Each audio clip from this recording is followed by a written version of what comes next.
think we're recording as well. Do we need the lights down? Pictures? Yeah, a little bit. I'll do it.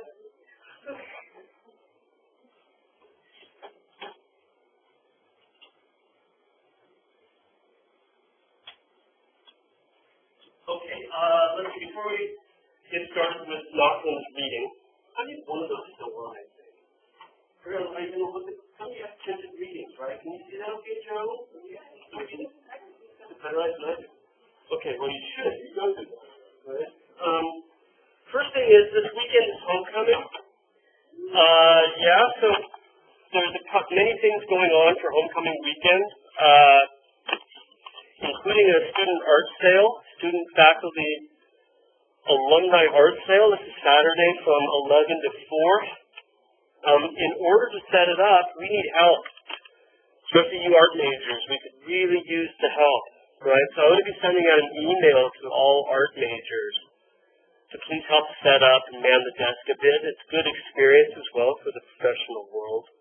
But we really need all the help we can get. Joe and Sarah and I can only do so much. So I'm going to be spending my time with another project that my Discover Art class is doing. So I'm going to be running all over campus.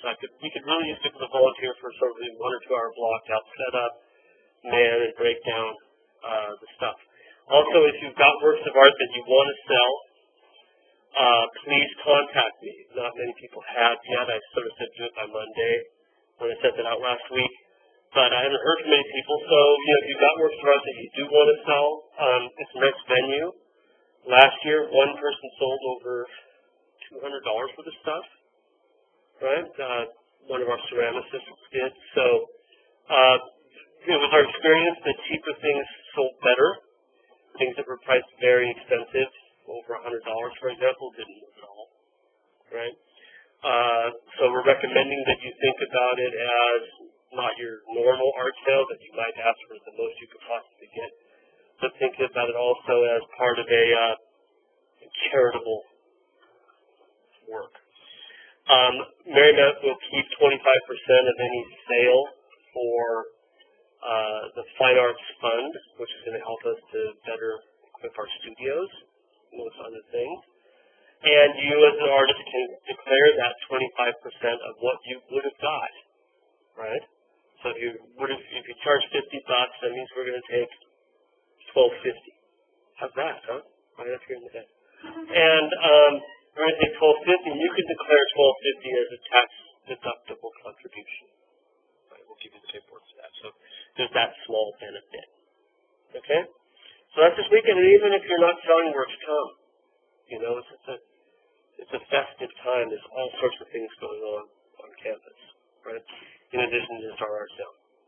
So please, I hope you can make it. And I'll probably make the exact same announcement again on Friday, but in shorter form. Sorry about last Friday. It couldn't be helped. There was a minor medical problem that came up that we couldn't get around. Fortunately, we have, I believe, next Friday a buffer day, which will probably just eat up the day we missed. So there is a reading without a response for Friday on Monet. Let's bump that until the following. Each of the 2 coming due days will bump by a day. Okay? So there was a reading on Monet for, I believe, on Friday, and Pissarro for next Tuesday. The Pissarro one has a response. Those will both be bumped by 1 class session. So the Monet reading will be on Monday. The Pissarro reading with a response for next Friday the 26th. Okay? I will send out an email reminder on this. I don't know if what I'll do is I'll separate out the schedule and make a separate schedule so we can keep updating it easily rather than changing it all this, right? And that way, that'll be the case. I'm still sort of acclimating to Canvas and putting things on the schedule on Canvas. So don't assume that if there's nothing on the schedule, it means we're not doing anything, because that's not the case, right? We go by the schedule, and we're doing, for me, being 3 weeks in, 4 weeks in now, and still being on schedule, I'm a happy man. When does that ever happen, Gracie? Ever, right? So there we are. Now, for today, we had an essay by Linda Nochlin on mayonnaise Max Ball at the opera, and I'm really sorry about the snafu early on where 4 pages were missing out of the middle of it. I had sent an email to my wife and I were like, you didn't catch that all of a sudden that was like a really weird sort of transition from, or lack of transition, to talking about that last picture of the bar with the pulling car chair. But in any event, that's not here and there, that central, those 4 extra pages that I added to the version, and sent an email reminder of, not only did you get a cleaner version of it without so much shadow, but in addition to that, you got those 4 kind of crucial pages. So, if we go back to our response, right, here's the picture of mayonnaise Mass Ball, the opera from the next guy. It's a fairly small picture, about like yay, right? And currently not on display. But as Nachman mentions, for such a small picture, it's rather quite important. So the masked ball at the opera is in fact the subject matter of the picture, but that's not really, according to Nachman, that's not what the theme of the picture is. That the theme of the picture lies separate from its topic. There's something going on here within this annual event, the masked ball. There's something else going on here that is the real theme of this picture. And in addition to that, it has certain themes that it shares with other pictures by Manet. So what is the major theme? What is the theme of this picture? It's not the topic, but the theme. What is Manet really using this event? What is he using it as a way to really analyze or pictorialize? What's the crux of this interchange that we see happening? What's the theme of this picture?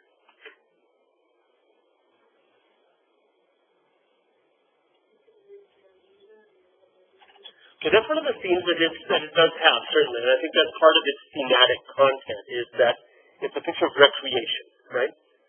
Leisurely recreation, and particularly urban recreation. And she mentions, you sort of look on page 79 or so, there's this bit where she talks about, that there are themes within this picture that are in many, many Manet pictures, right? There's a bunch of themes that it has that are in countless pictures by Manet.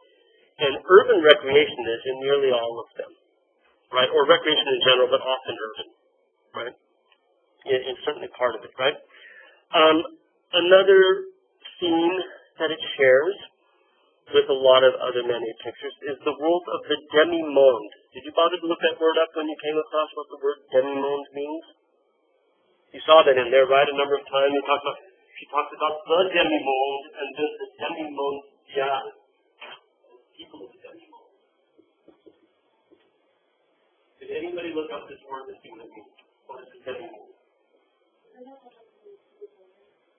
Bingo, exactly. Very good. Just look it up now. No, I'm actually smart.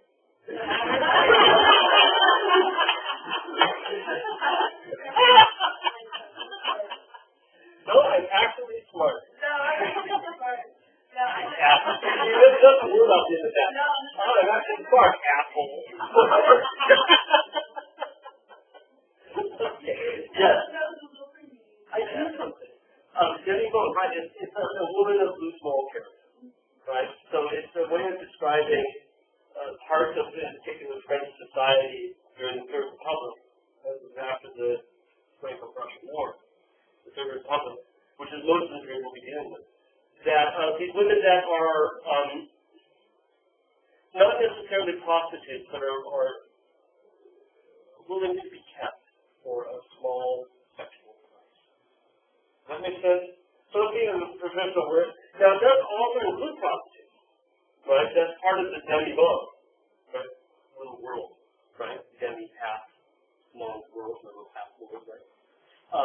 There's definitely the demi-mondial would be anybody that's part of that. So it's not just prostitutes, right? It's women that are in this sort of dubious world of exchange, right?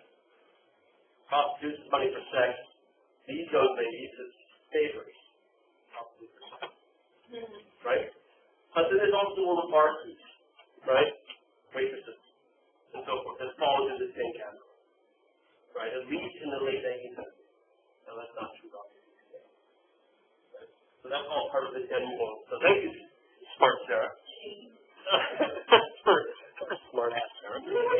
coming up with that. I needed a good laugh because I just had a meeting with the assessment department. I'm in a really busy mood. So anyway, I've got to do a 5-year program review next year in addition to trying to hire a new faculty member, and I'm just this year. I don't know where the time's going to come from. Okay, so the demi-monde, right?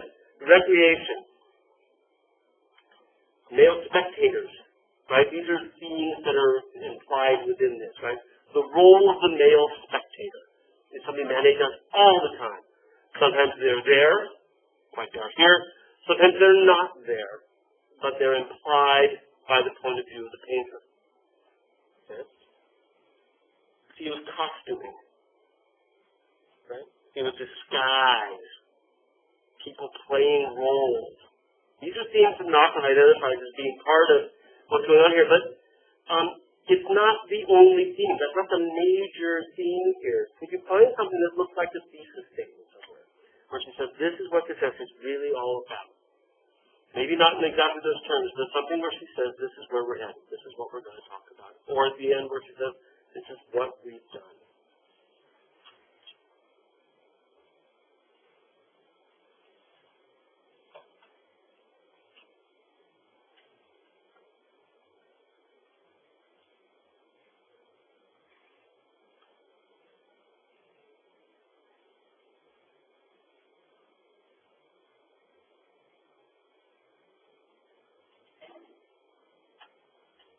Try a thesis statement. Is there also some way that you could say in all those themes, what do they all add up to?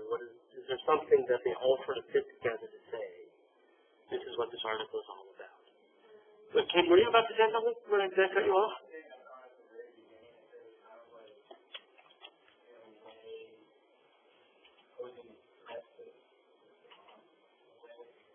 Well, he's sort of seen as a threat to the salon, right? But it's not, at the same time, that's sort of a premise, I think, to where she's going with that. Like, why was it such a threat? What made it such a threat? And I think if we can get to that, what made it such a threat to the judges of the salon, maybe we can get to what she's trying to demonstrate, what she's trying to prove or argue with this essay. Jude.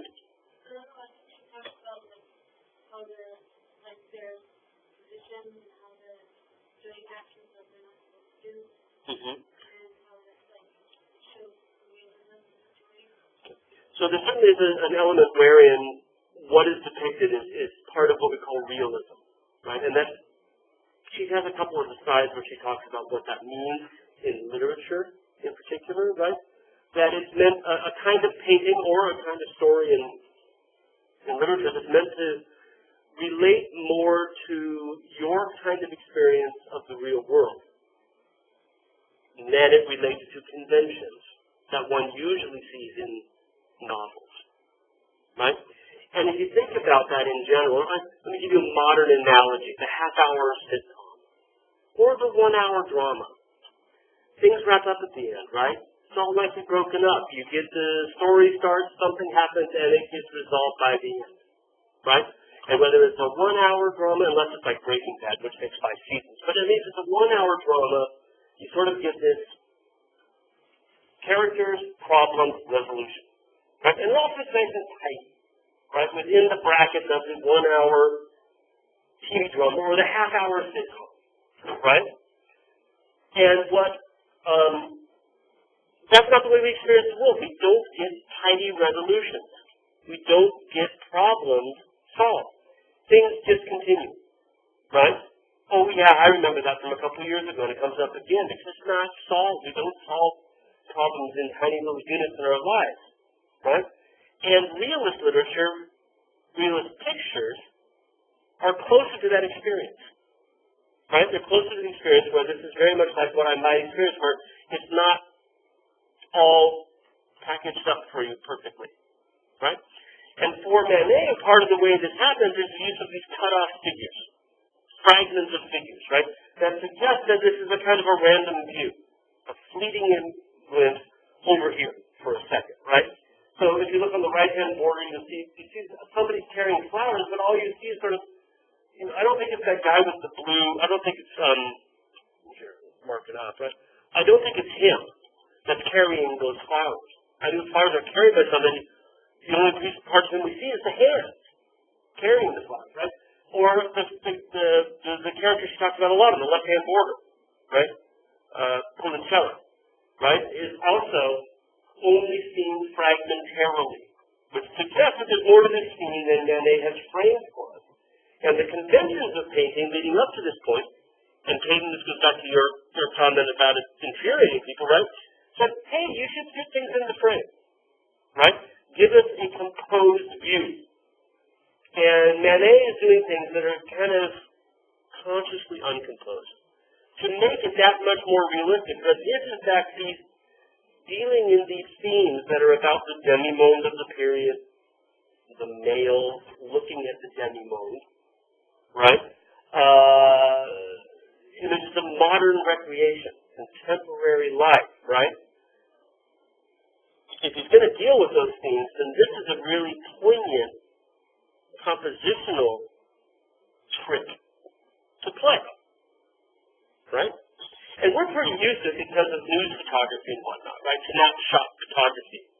Well, I think Kodak is just getting around to the handheld camera.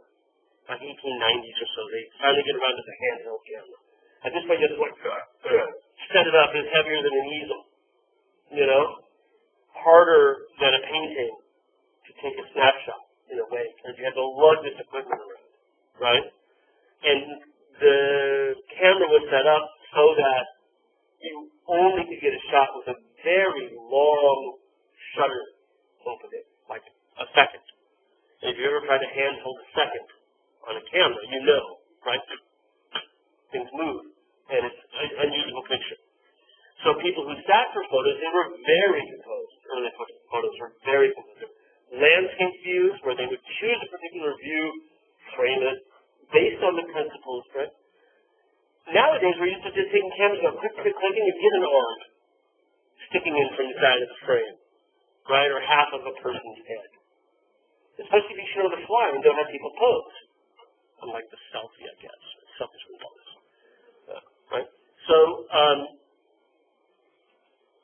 that idea that we would associate this random view that Manet suggests with the camera didn't exist yet. It's really an artifice on the part of the painter. Right?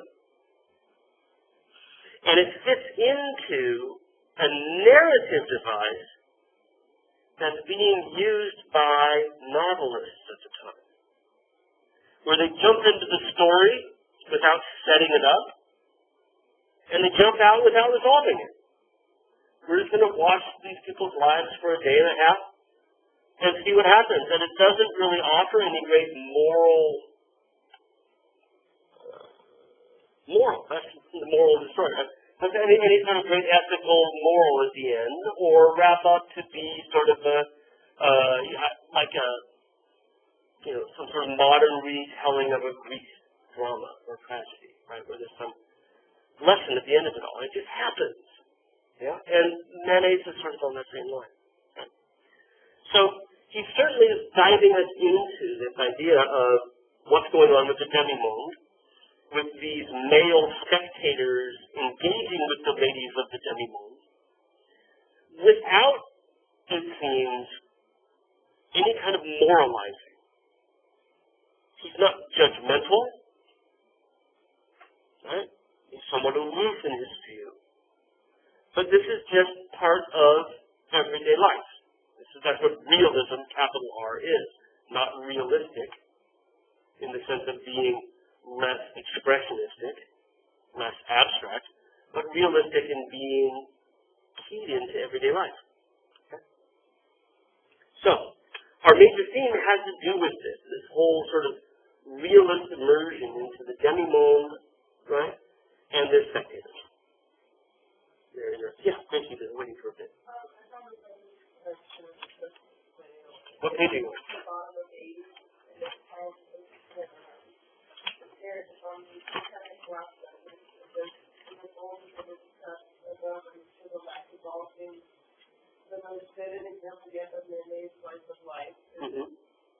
Indeed, that's exactly what we're talking about here, right? But within that, there's also a much more focused scene that he's dealing with. It's not just a slice of any slice of life, right? So last week with Monet, we saw elevated view down onto a boulevard with traffic cones. It's not like that, right? It's a very particular kind of life, a life where we're talking about relationships as exchanges, and relationships small r, right? Interrelationships, as these sorts of exchanges, mediated exchanges between world and society, are top-hatted, elegantly dressed men and are young masked women, one of whom has lost her mask, right? And she's really very much interested in that exchange, right? Look on the bottom of 76, right? Just after the italics where it says Politinella at the Man in the Opera, neither moralizing nor trivializing his subject. Got me where I'm at? Right? Manet reveals sexual commerce all too openly, constructing the inextricable mingling of business and pleasure in a variety of literal and figurative disguises. All in this painting that itself plays seriously with strategies of disguise and recognition. Just getting us to there. As we're talking about these exchanges between the men and the women in this picture, that's really the theme, right? What are the exchanges of the men and the women at the Ball of the Opera? The theme is, or the topic is the Masked Ball of the Opera, but the theme, subject at hand, is what is the nature of the relationships of the men and the women here? Because it's easy enough, without having read this, to think, oh, Masked Ball of the Opera is all about frivolity and fun. But there's much more to it than that, right? It's really about social dynamics and interchanges, right? About power discrepancies between men and women, about well-to-do men, most of whom probably have rights at home, as part of the scandal that Katie was talking about, and young women who are there for fun, right? And at the same time, the women are the ones who disguise, and the men are not, are they? In fact, the men are ostensibly quasi-identifiable, right? The way they wear their hats, we read, might actually identify who they are. We can't really play the game, but there's a good chance that Manet's viewers could play that game. So as we look back at the picture and keeping in mind this idea that it's this interchange between men and women, you'll notice as you look at the picture that they end up with all of the men flocking around women. And the more you look at it, the more you realize every time they turn towards something, there's a woman in the middle, right? So it's her, unmasked one here. One there, leaning in. The other one here. This one down there. Which depends on the domino. That's the, the Robin mask. That's the Robin, right? That one that just fits over your eye. Right? It looks like a domino. Right? The other one is hiding kind of back here. Anytime you see bright colors, that's going to be women. Right? And that the picture is a series of these interchanges between men and women. It's all about glances and touch. Right? So it's highly erotically charged, which you might not get at first. Because of the title, and because we are 100 years or more removed from guys in top hats, we think them doing something different than lecherously fondling women who are not their wives. Right? That's a nice detail. So I think in many ways the thematic part of this is set up by the woman with red sash here, in high heels, who is, you can see, he's touching her skin, right? Not just any part of her, but her skin. And she doesn't mind one little bit. It's not like it's an unprovoked or unwanted come on. It's about an exchange between the two of them. And that sets the theme for the rest of it, because everybody else is either doing something similar, or it's almost like they're queued up to do so, right? Look at this guy back here, right? The guy behind him with the beard. It's almost like he's looking through and he's, getting a glance at her on the shoulder, right? Which would be there on the other side of that guy as he looks over, right? He's seeing some skin, going, well, maybe he'll strike out and I'll have a chance. Right? Where do you see it?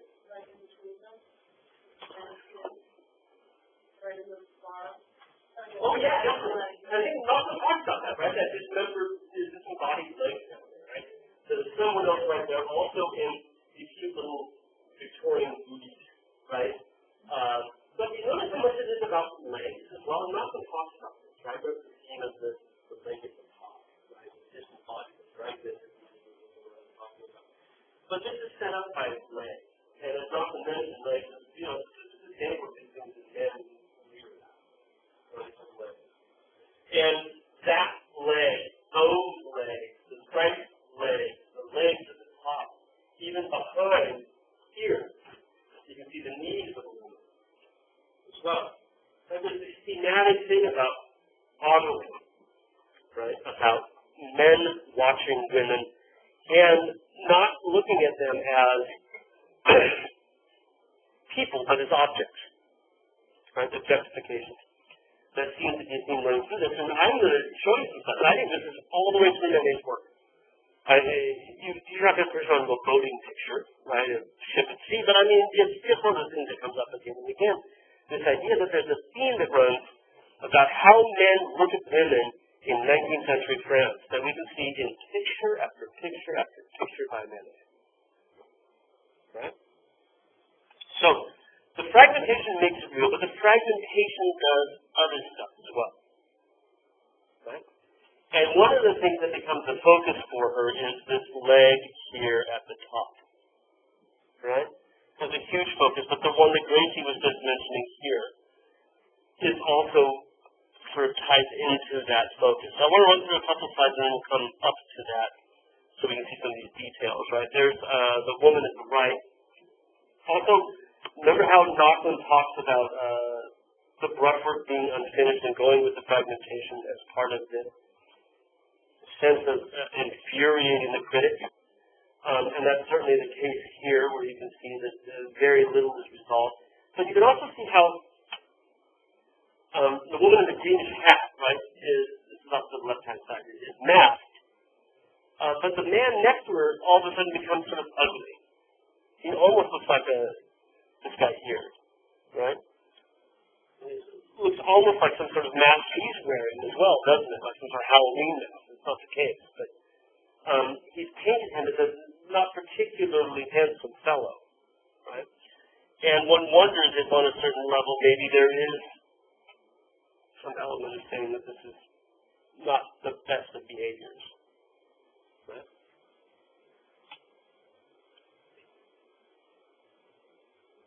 Over on the right, more women, and now you can see there's even more than I had mentioned. There are actually two women there, one holding oranges and a bouquet of flowers, the other one with gloves in her hand. And again, the men are just crowded around them, right? Everyone's looking, so they're the magnet that's attracting all of this attention. Also over to the right, and look at the glances of all of them, right? They're all sort of looking down their noses, craning for a better view. Off to the far right, this fellow here, right? With those beady whites of his eyes, right? That intensify the gaze that he's giving to that young woman who appears to be whispering in the ear of the bearded fellow next to her.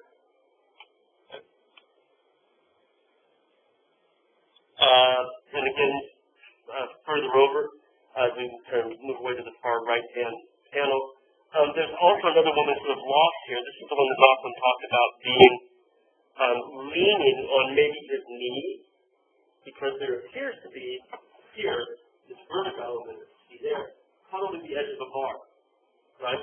So he's there at the bar like this, got his foot up on the railing, and she's leaning in either with her elbow on the bar right in front of him, right? Or maybe even leaning in on his knee, right? That's this girl here. And she's got her hand on her chin. So she's leaning on that elbow, right? Now, the brushwork is so broken that it's almost hard to read, isn't it? I can tell Nochlin pointed out, I wasn't reading that at all. I wasn't seeing that element of it. But now that I see it, she's there, and so she's snuggling into his chest almost, isn't she? As he looks down, through his stiff white collar at her there. Okay. So So everywhere we look, we have these things. Doctor also mentioned, I don't know if I buy it or not, she said that the light bearded fellow 2 in from the right might be a self-portrait. So this is a somewhat blurry photo, sorry about that, but that might be Manet. He sort of had a boxy face, big old beard, right? We know he looked like another thing. And this is, in fact, his world. He was one of the few painters of the, at least early on, one of the few painters of the Impressionist circle. He's not a member of the group, but of that circle, who had any money. He and Taibbat had money, right? So he did traffic in these circles, right? Did travel in these groups, and that may well be him, which would add to this idea that he's not above judgment. Now, what do we do with the leg? The disembodied leg of above. What's up with that? What does Nachman tell us is the significance of this? Okay. On the one hand, it's stuff we've already talked about. The world continues outside the frame. Right? But there's more to it than that. Joe?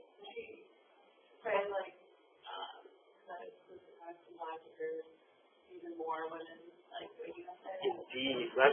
But this again, it's a literary term. Synecdoche. Synecdoche.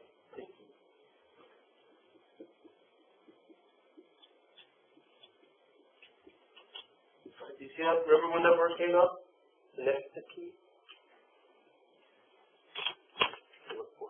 Bottom of page 78.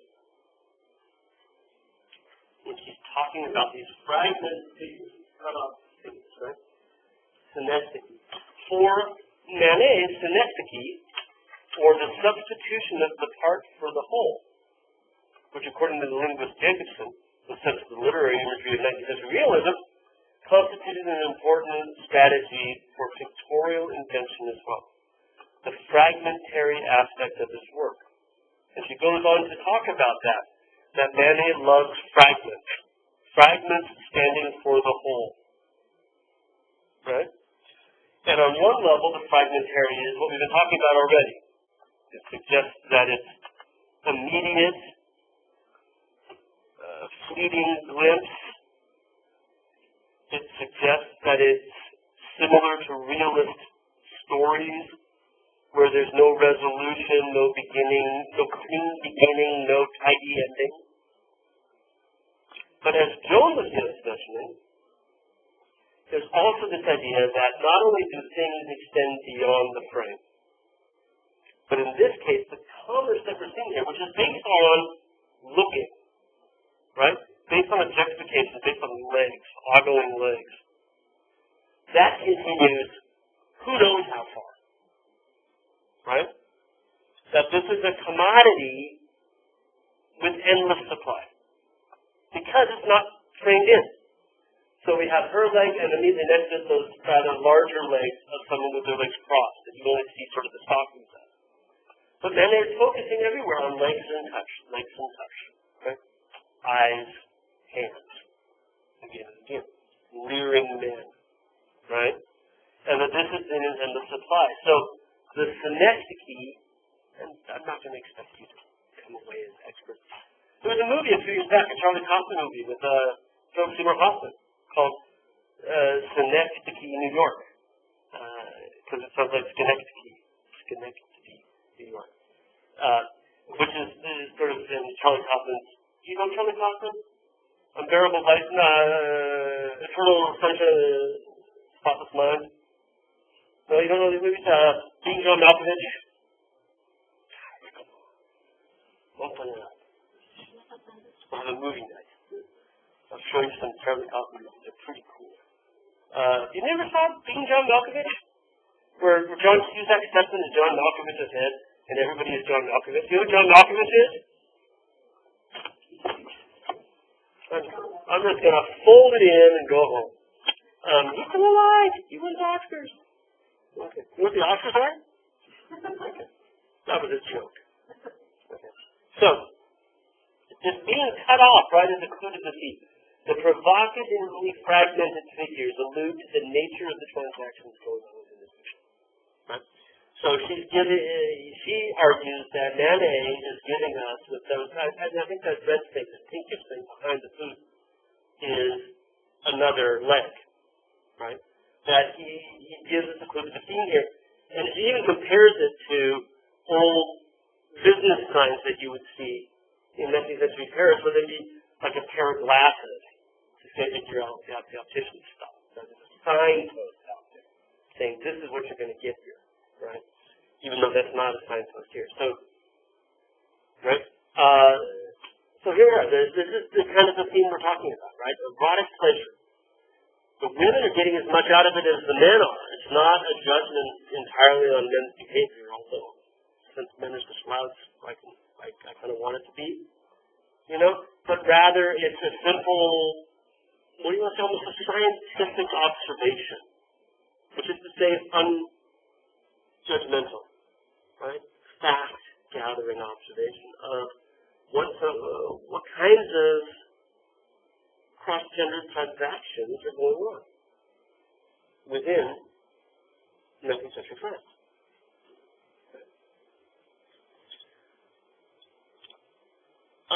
I like the mask at the bottom, which you might almost miss, simply because as a theme, right, she mentions disguise, lack of disguise. The men are honestly portrayed, perhaps even identifiable. The women are anonymous. That adds to this idea of the endless supply, right? It's not, the interest in them is not as individuals, but as objects, right? And they are in endless supply, but it doesn't matter who they are because they're all costumed, right? They're not dressed like they would normally be dressed. They're dressed in dramatic costume, right? Theatrical costume. And with the exception of the girl that is, I think, the focal point in many ways, the blue skirt and the red sash, she's the only one that's unmasked amongst the women. And there's her mask right at the foreground. Right?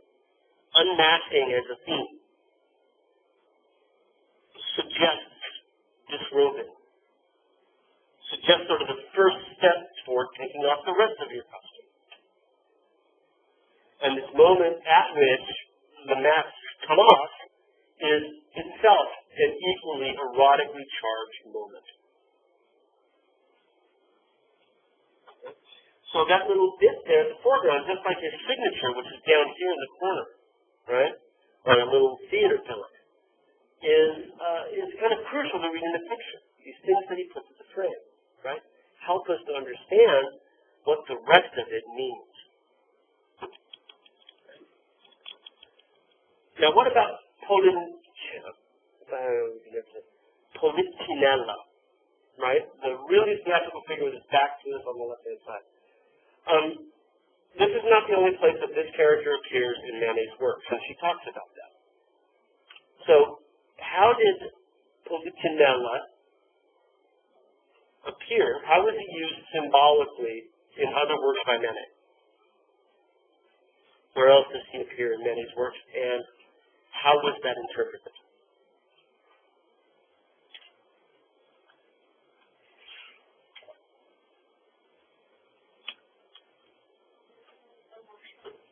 He was the marshal, exactly, right? The man's name was Marshal, but yeah, the Marshal MacMahon from McMahon, right? Remember who he was from the reading? Emma? He's very prominent. Yeah, he led the army to a disastrous defeat at the Battle of Sedan. Then he helped to orchestrate the troops that were marching against the Paris Commune in 1871. And this is recent history, right? It's all within 2 years of this picture.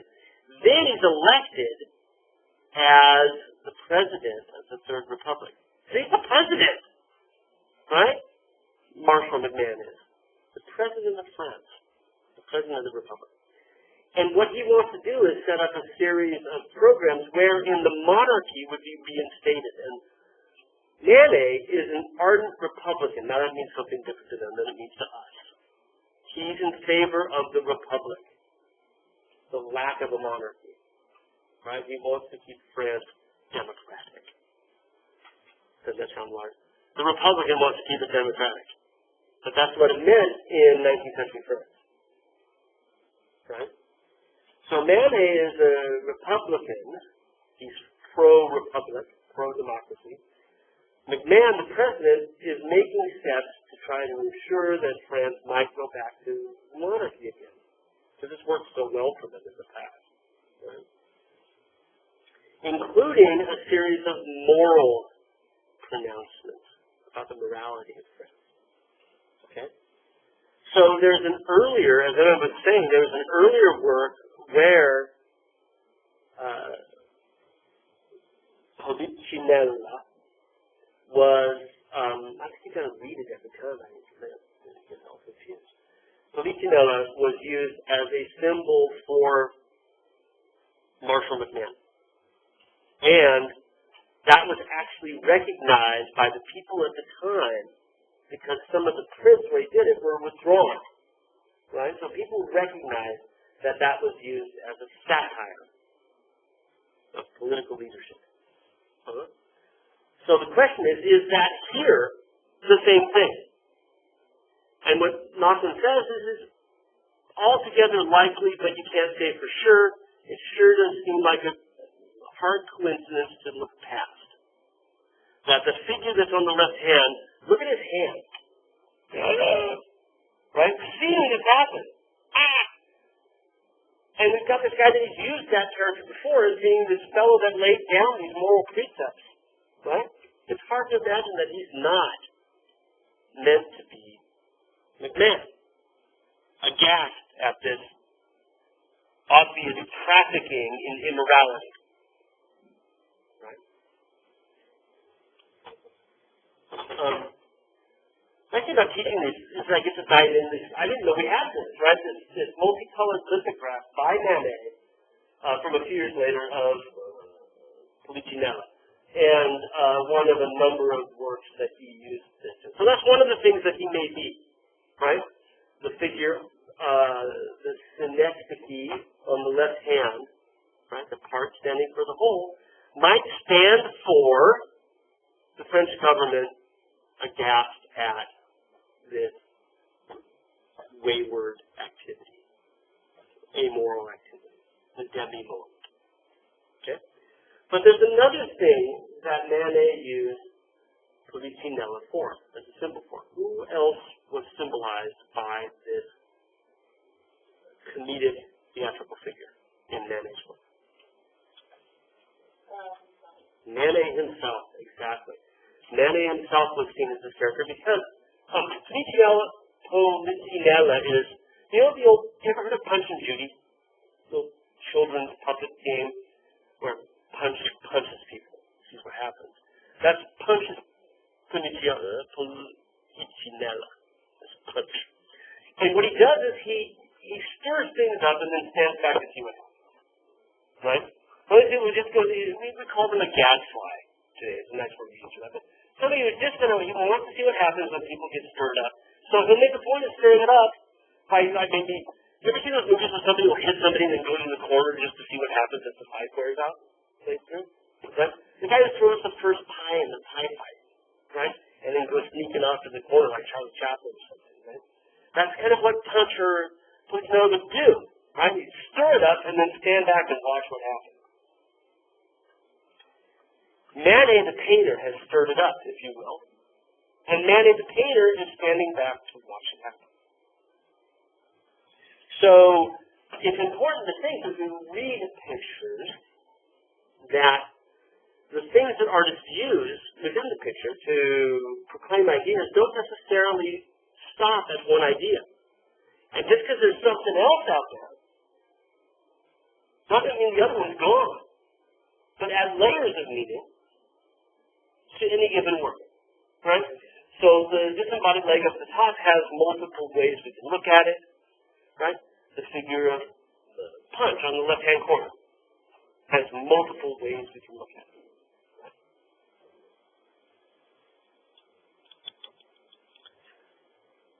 Nachman winds up by talking about this picture in London, which was one of my old friend's favorites. When I was an undergrad, I fell in love with this picture. And I finally got to see it one time. I was in London, and I went to it's at the Courtauld Institute, which is this school grad school in art history in London, had their own art collection, and this is there.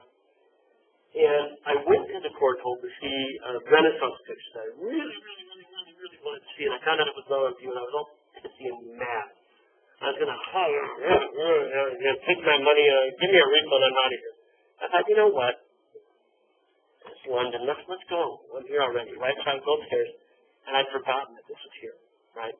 And I walk in the room, and it's huge. It's like 5-6 feet across, right? And I lost it. It's like I had to sit down. Because it's what you're getting right now, right? That is so powerful in front of it. She's roughly my size, right? Staring at you, right? And you're him, the guy with the facial hair, looking at it. That's her reflection on the right, right? That's the back of her dress there. And me, the viewer, you, the painter, or Manet, the painter, you, the viewer, is that guy in a top hat. This is that same scene, isn't it? The demi-monde, which now is not just prostitutes and women who are willing to do things for favors, right? The working girl is encountering this guy, and is the scene not a theme of gaze that means something more, objectification? That she is, I think Malcolm says this, she is as much for sale as anything on that table. At least in the eyes of the male viewer, in the mores of the society. And the look on her face is what I've always liked about it. It's like, come on. Really? That's your line? You think I haven't heard that somewhere before? Right? And you can see that in the upper left corner, even though this is the Folies Bergère is one of these great cafes on the Montmartre in Paris that not only has bars up and down, and we can identify where they are in the bar. Right? And the mirror behind her, you can see the reflection of the rest of the people there. But in addition to being just a bar, it's a cabaret, right? Which includes everything from gymnastic trapeze circus acts to can-can reviews, to single singers, right? Are all part of these kinds of shows.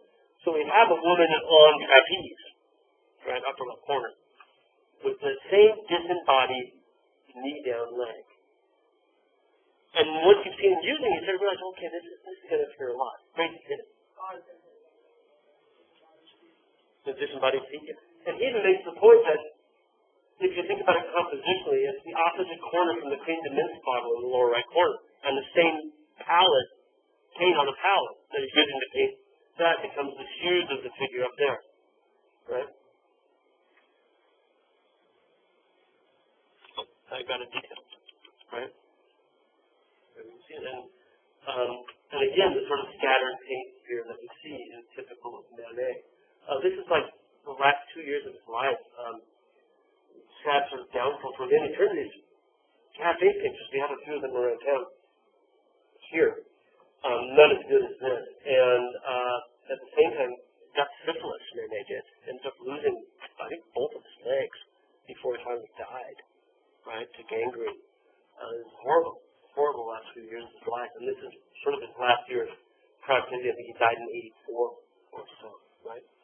It's a fantastic picture because, again, it's the theme is looking and desiring and the look as a mode of exchange, right?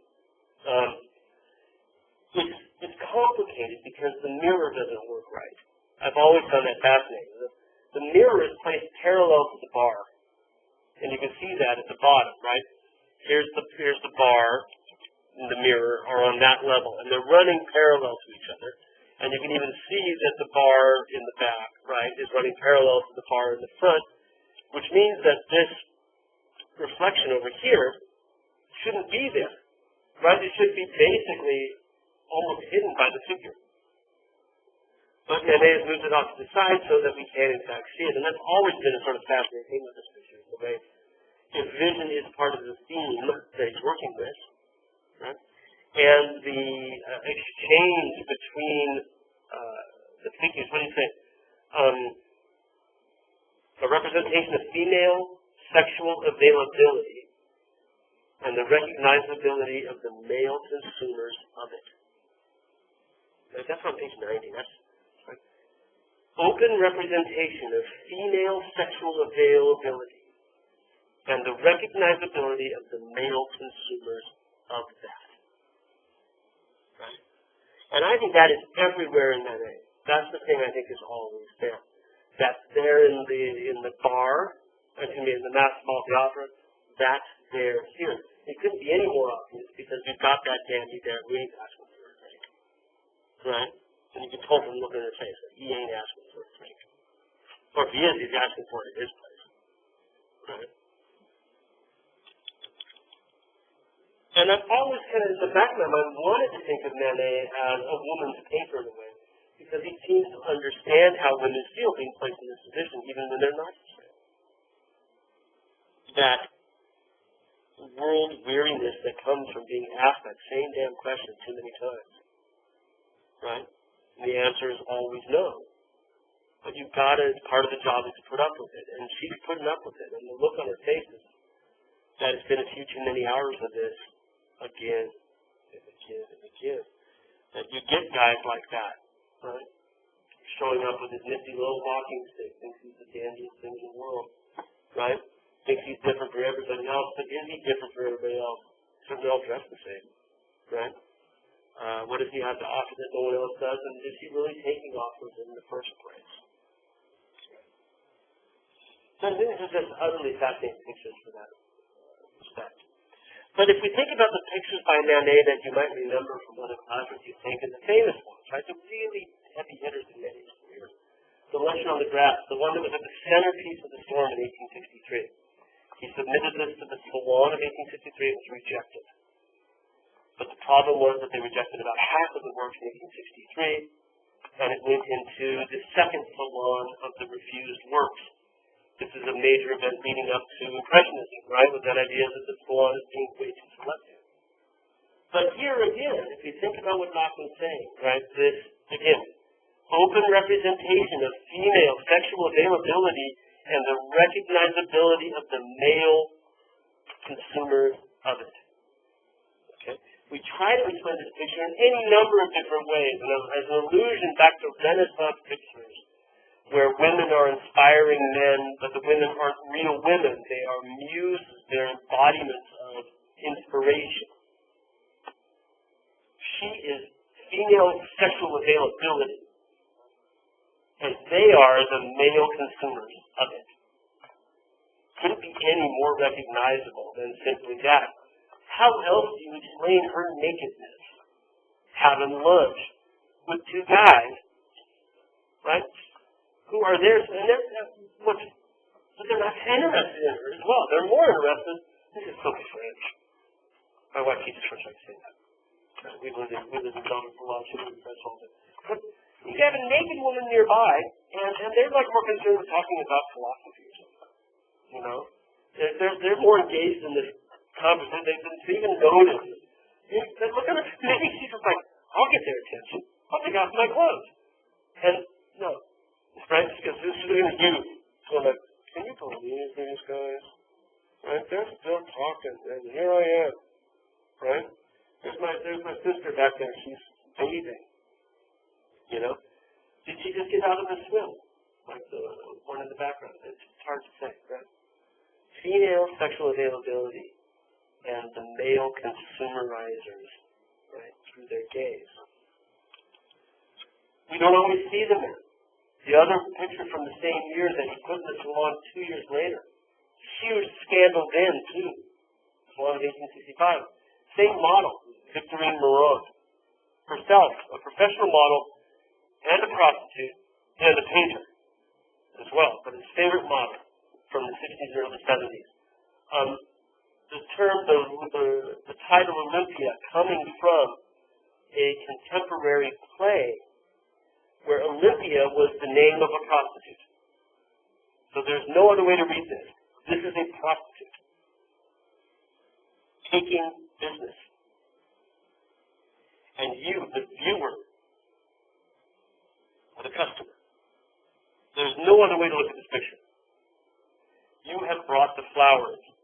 The maid has picked them up and has brought them to you. She is receiving you as the viewer. She is female sexual availability this picture is about the male consuming of that, even if they're not being shown. And this is, again, what makes, I think, Manet such a fascinating artist, is the way in which, even in 1860s, he's been able to look at the world in ways that still seem kind of modern, where he is very much aware of what he's doing in constructing a picture, and where he's placing you, and how that affects your interplay with that picture. So it's something we don't think painters doing until we get sort of conceptual art, where they really think about art having a life outside of the frame. Right? And it's not just off the edges. These are more self-contained. But not just off the edges like it was in the Asphalt, but this way as well. Right? Off the surface. That is part of a world. Right? And there's a dynamic that he creates as an artist. And then, of course, there's our picture, right? One of my favorites in the entire gallery. But this is, again, look at her. She stopped, marked the place in her book to look at Manet, right? The same page where I had that other corner, page 90. These things that she says about other pictures by Manet, right below the picture of the bar. Once more, Manet can be thought of as both an inhabitant of the world of the painting and as an ironically detached observer of it. Right? So for this picture, there's two ways to think of the point of view. One, the point of view is Manet. He's part of the picture, right? Or maybe he's the guy in the mirror in the bar. Maybe he's one of the guys at the Max Ball. He's in the picture. But he's also in the picture because he's creating it. It's a world from his point of view. But once it's done, and he's not painting it anymore, and you're looking at it, that changes to you. Right? You're the one looking in. You're the one who's bugged her while she's reading her book. You're the one who stopped her private moment. It interrupted her. Right? And since women didn't get a chance to walk around alone in 19th century Paris, that means that you, implied in this, whether it's you, Gracie, you're taking on a male point of view. This is a man who is interrupted. Almost no doubt whatsoever about that. And the look on her face, this is the same model. This is Victorine again. Victorine Monroe and all of this. This is the last picture you ever painted with. So this is the same woman 10 years later. Right? Yeah. That's her. 10 years. 10 years will do things to you guys. Here you go. We'll find out. Hopefully not too bad. In all of these, the look is the same in a way, isn't it? Even with the bar fish, which is not her, Suzanne something. Is this sort of, I'm aware that this is the economic structure in which we exist. I'm using that not broadly, right? Because there's no economy here except maybe the economy of relationships. But this is the world we exist. These are the terms of the agreement, right? And it's always one where they're not disinterested, they're not mad, but they're tired in a way of these interruptions. And this is why I always, in the back of my mind, thought, this is my own personal reading, right? I always found him to be a feminist painter in a way. If one could be in the 19th century France, still be a man. That existed. Because he seemed to have an insight into how it must have felt to be part of this situation and to deal with this all the time. She's a nanny in this picture, right? She's probably not the mother. And again, knowing how upper class families function in Paris, it's much more likely she's a nanny. And she's hired to give the girls some fresh air, walk her around the garden, walk around Paris. And that was a way a woman could be on the street, not entirely by herself, right? But not have not depression as part of the demi-monde, right? At the same time, you get the sense of the Roman picture that that's how she's still being treated. It's part of the demi-monde. And that struggle to be treated as something else seems to be a theme within his work, right? And Knockham points to this. Female sexual classification and the male consumerizing of that. Always there. Again, knowing the history behind these works, especially the history of French society at the time, helps us to interpret them better. Here's a woman sitting alone at a cafe. Plum brandy alludes to the dessert she has. There's a plum in the cup covered in brandy. It's been soaking in brandy, right? It's kind of yummy. Right? The brandy tastes like the plum tastes like the brandy. It's a great dessert and it's intoxicating. Right? And she's bored again, but the fact that she's alone sitting at a leather-banked cafe, right, alone, means she is part of the demi-monde. I'm sorry, did you say that's the same? Not the same, no, it's probably not the same. So the last time we used her. It's not the same model. And again, even if we go back to this, it doesn't matter who the model is in a way, right? Because this is not the Matt Ball is not a portrait of friends, right? In this case, it's more about the idea of what stratum of society should fit into. And in this case, he's returned to the demi-monde of Olympia or of the women at the masked ball, right?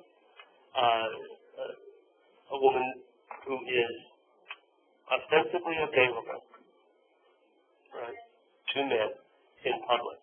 And there are these subtle little clues. I mean, first I just think, again, Manet is the master of these spaces that are just expressionless, but at the same time full of, is it sadness? Is it melancholy? Is it, the Germans have a word, world weary? Weltschmerz? They say in German. One of the great German words.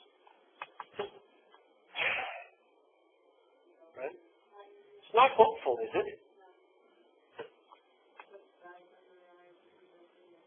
Oh, the one on your left, her right eye. Yeah, exactly. And also just, she's not like this. Look at, do that with your hand, right? What part of her hand? She's leaning on this part here, right?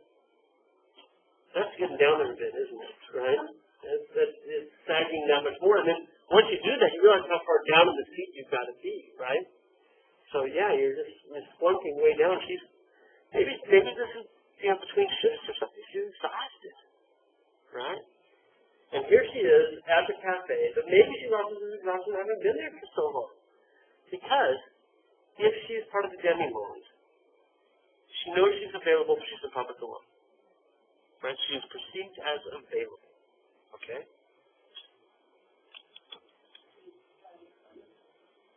I don't think her cigarette's lit. That looks like a hand-rolled tobacco cigarette without a cherry on the end of it. Right? There's no flame on the end of that smoke. So, if we think about her sitting there, she's waiting for somebody to light a cigarette. It's like an open invitation in a way. Come on over. Right? Light my cigarette, strike up a conversation. And maybe the boredom is just like, nobody's doing it. It's a slow day at the cafe. Hard, you can't get work for trying. Now that doesn't cancel out anything else, right? It adds more to this meaning. By the way, for you painters as well. Sarah at the end of class last week said she wanted to paint like Monet. I want to paint like Manet. If I could paint like anybody, I would paint like Manet. Maybe Cezanne, we'll see by the end of the class. But just a hand. You can't take out the bones, right? He studied anatomy, but somehow it doesn't really show. And he's able to get those fingers with just like the slightest of strokes. This is true with the railway picture as well. He's just infuriatingly good with paint, right? Just fantastic. Anyway, eating the horse, I thought I'd show you something from the Walters as well. More of these pictures of cafes. That again suggests this sort of worldly trafficking. And this one has less of those messages, but it's a nice picture, very small one, up in Baltimore that we have, and quite lovely, right? But it doesn't really fit entirely into the same themes we've been talking about. Everybody's watching the show that's taking place off to your right. I'm not quite sure how to read the back left, if that's a poster, the one behind the beer drinker, or if that's a mirror reflecting what they're looking at, or if it's a secondary stage behind them. Right. Manet is, like I said, a really fascinating painter for these kinds of scenes of cafe life. And again, of the trafficking between different kinds of things. I want to end up with one other thing. I'm going to jump past some prints by Manet just to get around. And nice, beautiful drawing. Love that. At the National Gallery, checking their bags or something at a cafe. To talk about this just for a few minutes, even though it doesn't fit into our reading, but it does. This is our chance to talk about Manet. Love this picture. Just absolutely adore this picture. Anyway, it's been noted that it's hard to get past it because it's so prominently displayed. It's the biggest picture he has done in his life to that point in his career. He's never done anything as large as this. It's a good, 10 feet across the base or so, right? The figures are all over life size. If the old violin player in the middle were to stand up, he'd be about 8 feet tall. Right? It's a monster of a picture. And as such, Manet is really making a huge statement about things. People have suggested that this is a comment on housemanization, that these are the people that were dislocated by the new boulevards, that they all lived in Manet's neighborhood, and that's definitely sure. We have sketches, we have numerous drawings by Manet of all the people that you see here. They all came from his neighborhood that was bulldozed by housemanization. They were displaced people. So the fact that he doesn't put them in a city, but in sort of, what you would call it, it's sort of a nowhere land, right? It's neither here nor there. There's some mountains, some hills, but there's nothing distinct, right? They're in, what do you say? No man's land, exactly. That's a better way of putting it than I did. But to get to this point, he did make these sketches of these people in his neighborhood, right? This is an etching after the sketch that became the young girl with the baby. And a beautiful etching at dry point of that thing. He made these sketches. And I guess I'm showing this as well because most of you guys are art majors. Not all of you, but most of you are. Most of you make art. He takes these ideas and he works them in different media. You know, and he's never looking at it as a project to get through and get done. He's looking at it as an idea to explore. And he's never really quite done exploring it, you know. Things will come up years later and be reinstated into a different work of art. But these are definitely people from his neighborhood that he used. The little boy in black, I'm pretty sure that's the same model, isn't it? Yeah, that's him. Dressed up in a little Spanish 17th century costume, right? He's got the people from his hood that are coming around. The two little boys are acrobats, right? They're part of a traveling group of performers. So the old musician would play songs, and had a top hat and dance. Not quite sure what the fellow on the right would do. He's been called an old Jew only because he's got such a hideously large nose. And that's probably how Manet would have seen him in those sort of stereotypical terms. But what his role is with his performing troupe, we're not sure. The two kids are sort of acrobats, right? Tumblers that throw each other around while this entertainment is going on, right? And one of them, the cross-eyed kid looking at the musician, is the kid from the hood, right? Markman identifies him. They got his name as well. You know who he is by name, right? From Manet's neighborhood. And the dancing power, right? Here's 4 years earlier, 5 years earlier, we've done drawings of this guy. We've got one of the original drawings of him in the National Gallery, which is nice, right? You can make an appointment to have him pull it out and show it to you, right? But he used this for the very first large composition he ever used. The exact same figure, exact same pose being reused here. In this case, he's drinking absinthe. You ever heard of absinthe? It's back in the market these days, right? In the 19th century, it was made from distilled wormwood, which meant it was hallucinogenic. Right? And the one they make today is still supposed to be. I get absinthe, it's not bad. It's strong, it's not all bad. But it became all the rage. There were absinthe junkies, right? Green liquid. Beautiful color, right? And, sorry?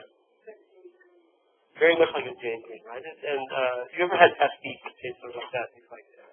And it's a wonderful drink. It won't mess you up. And here, he is messed up. Now notice that he's in the same position. He's got a club foot, right? So one leg's longer than the other, and that's why it's exposed in the position here.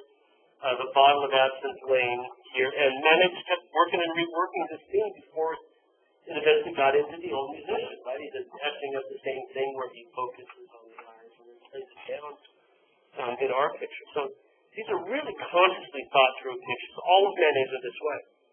That he never just, he's the anti-impressionist, right? The brushwork that we looked at closely when we looked at these things is all an artifice that makes you think that it's rapidly dashed off. But you can't rapidly dash off a 6 by 12 foot painting, right? That's impossible in itself. But over and above that, whole idea, Naughton says, the cutoff, right? It's something that's being used for a better purpose, a different purpose. That it's not just indicative of having them done quickly. Because these things are incredibly deliberate.